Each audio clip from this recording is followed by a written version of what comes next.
It doesn't draw a bunch of attention to itself. It's not ultra self-indulgent. It's just that what you're reading about, after you think about it, is fucking bonkers.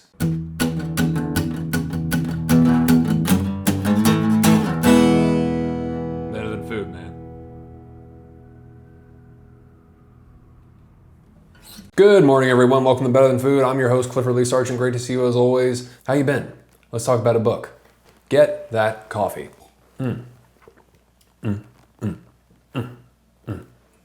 I finally found the perfect leather jacket. Took me years, but it's here. It's mine. Feels good, like a return to form. And you can now support this channel by buying clothes from the place I got it, Sense.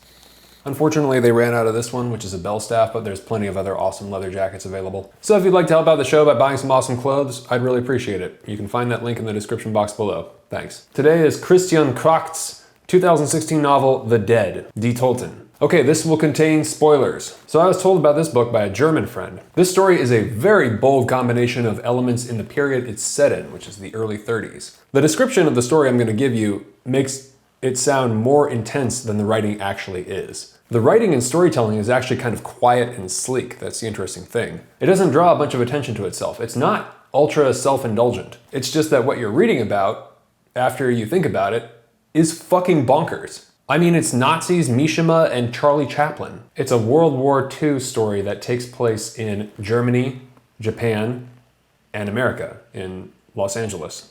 In fact, the cover is a portrait by Georges Sorel of Jean Harlow, who died at 26. And there's an actress who kills herself at the end who resembles Jean Harlow. It appropriately begins and ends with a suicide, bookended. Neither of them are the main character. Again, this will contain spoilers. The first is in Tokyo, the last is in LA. The first is a filmed suicide of a general, I think he's a general, by seppuku. Definitely seems like a nod to Mishima's patriotism. And a little further on, we have reference to a very famous but very gruesome Chinese execution photo of Ling Chi, the death of 1,000 cuts. That sounds suspiciously like the same photo that Georges Bataille was obsessed with. So with Kracht, I quickly felt that I was in good company.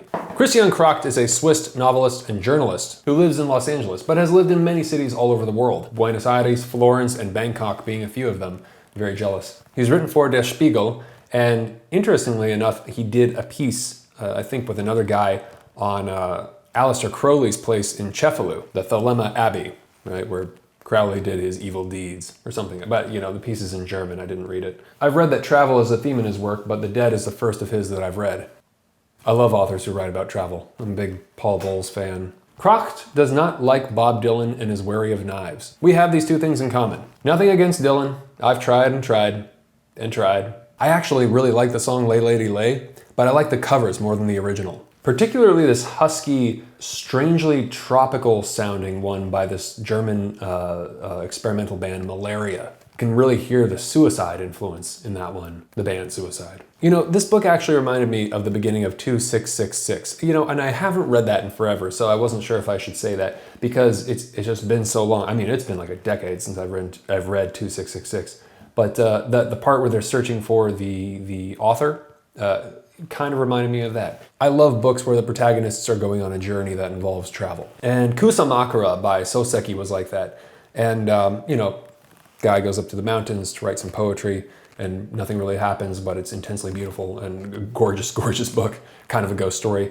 This one definitely has echoes of Kusamakura and Soseki. Die Toten is an example of historiographic metafiction, a blend of historical fiction and metafiction. I love this stuff. So the seppuku film is sent to the Nazis by this Japanese government official Masahiko Amakasu, hoping to establish some sort of cinematic collaboration between Japan and Germany. Amakasu was a real person, a reportedly violent officer in the Imperial Japanese Army who became head of the Manchukuo Film Association. Amakasu had a violent, shady past, and this involved an incident killing anarchists, including a child. That got him locked up, but then he became head of this film association down the line. I have no clue how that worked. In reality, he committed suicide by taking a cyanide pill. So in the book, he sends off this piece of grisly film to a Nazi official in charge of the UFA named Hugenberg, requesting a German director come and make a film in Japan. So then we're introduced to our protagonist, who is a Swiss film director named Emil Nageli from Bern. His father died a year prior and he is still grieving. His last film was a critical success. At this cabaret in Berlin, he meets Hugenberg, who offers him an astounding amount of money to make the Japanese-German propaganda film. Something that sounds like Riefenstahl times 10, right?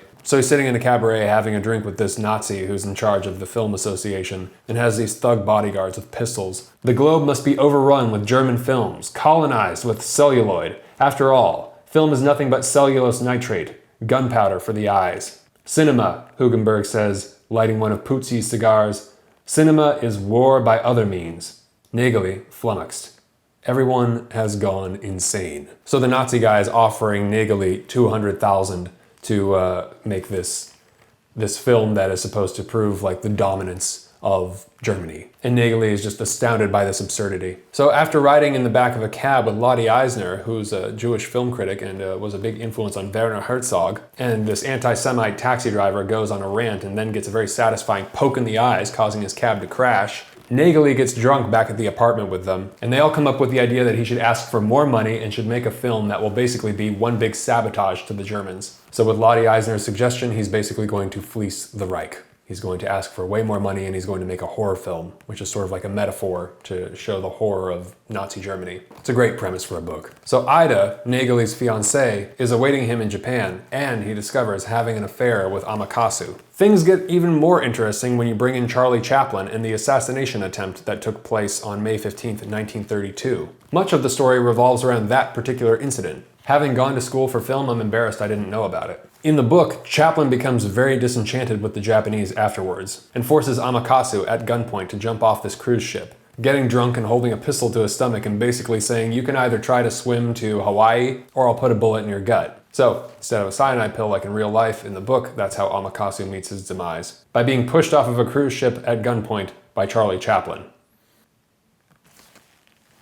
It's a funny book, really. So the ending reveals the second suicide, wherein Ida, Nägeli's former fiancée, has lost both Amakasu and Nägeli, arrives in LA, and her career fails to launch. Eventually things get so bad she kills herself by leaping from the giant H in the Hollywood sign. I'm assuming this is inspired by Peg Entwistle, a real actress who did kill herself by jumping off the sign in 1932. Very sad story. She did this, it is said, because she was in despair that her career wasn't taking off. She was in one pre-code film called 13 Women, which I believe was actually released after her death, but not long after her death. Legend says that the day after she killed herself, a letter arrived for her offering her the lead role in a play about a woman who eventually commits suicide.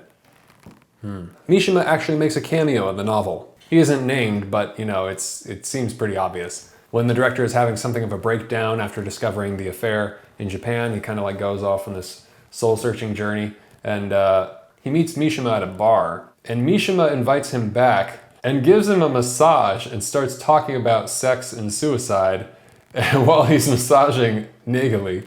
And at some point, like, Nägeli's there, he's like getting this massage by Mishima, and he like gives him this stern, what is it? It's like described as a stern Swiss look or glare. That's when the director loses it and shoves him out of the way and storms out. I think Kracht has a great sense of humor. I've read it's influenced by Thomas Mann too, one of Mishima's favorites. The whole book is structured like a No play, N-O-H, I've read, the Japanese style of theater, in 3 acts. In the book, there's a moment where Chaplin is at the No theater instead of at the house where he was invited for dinner, where the assassination took place, and where he was being targeted. That's where they thought he was. They were going to try and kill him at this dinner, but he was actually at a No theater. And there he's informed that the most artful stories in No lack both plot and representative characters and feature ghosts. You could say, in a way, that this is what The Dead is. A novel lacking representative characters, plot, really, and featuring ghosts. Among them Chaplin, Amakasu, Mishima, Lottie Eisner,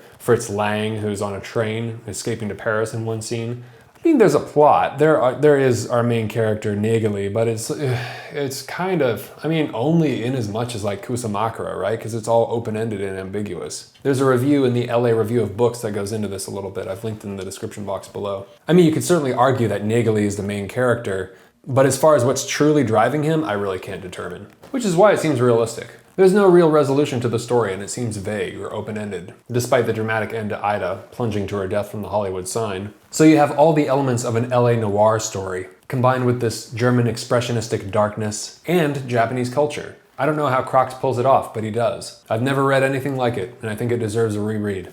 Better than food. Loved it. So who should read it? Well, if you like Hollywood Babylon by Kenneth Anger or, Day of the Locust by Nathaniel West, definitely. It's essential. If you're a fan of Welbeck, Hermann Hesse, Joseph Conrad, even Paul Bowles, yeah, I'd suggest you get it. Karl Ove Knausgaard gave his seal of approval, if we look at the back flap, a great Faustian fable and a literary endeavor of historical ingenuity that we may now start to characterize as Krachtian. Yeah, that was Knausgaard. Cool, good deal. If you love the world of cinema from that era, then definitely check it out. And of course, Yukio Mishima and George Bataille, if you like them, pick it up. Now, who is going to be sent this beautiful book for the Coffee Lottery? For all of you who are new, the Coffee Lottery is where I take all the names of the patrons on Patreon who have donated $5 or more per video to the show. I place their names in this mason jar, I pull out a name for each review, and I send whoever's name I pull out a hard copy of the book I'm reviewing, plus a bag of coffee that I roast myself. And the coffee is delicious. I was just drinking some of it. If you would like to get in on that, you can head over to patreon.com/books-are-better-than-food and donate $5 or more per video. $1 or more will get you access to patron-only reviews. I sincerely appreciate it. Thank you very much to all the patrons who have supported the show thus far. All right, here we go. Can't wait to send this off. This is a really, really beautiful book. I might have to get another copy. I mean, I do actually want to reread it. It's short. It's not even 200 pages. It'd be good. Nikki. Thank you very much, Nikki. Really appreciate all the help. You're going to receive The Dead by Christian Kracht, plus a bag of delicious coffee roasted by yours truly. All right. Always remember, bring a book wherever you go, because you never know when you'll have a little bit of time to read, and you might be able to read more than you thought you could. You might be able to finish more books in a year, and that'd be great. We'd all like to finish more books. So always bring a book wherever you go. Yeah. Okay. All right. Great to see you as always. Hope you're all doing well. Please subscribe if you haven't already for more book and film reviews. Please hit the thumbs up if you enjoy this. It always helps. And please also follow me on Instagram and direct message me and tell me what books you think are better than food. I always like to hear what books people love. I've also been thinking about doing some live streaming on Patreon. If anybody has any suggestions on what they'd like to see, I'm totally open. I was thinking like a Q&A, maybe, monthly Q&A. Would that be interesting to anybody? Talk about books, answer some questions, or just a topic discussion for an hour or two or something like that. Let me know in the comments below. I'd really appreciate it. Been wanting to get into live streaming, just still wondering about what form it should take. So yeah, if you have any opinions, I'd love to hear them. Thank you so much. Take care of yourselves, have a good night, and I'll talk to you soon. Ciao.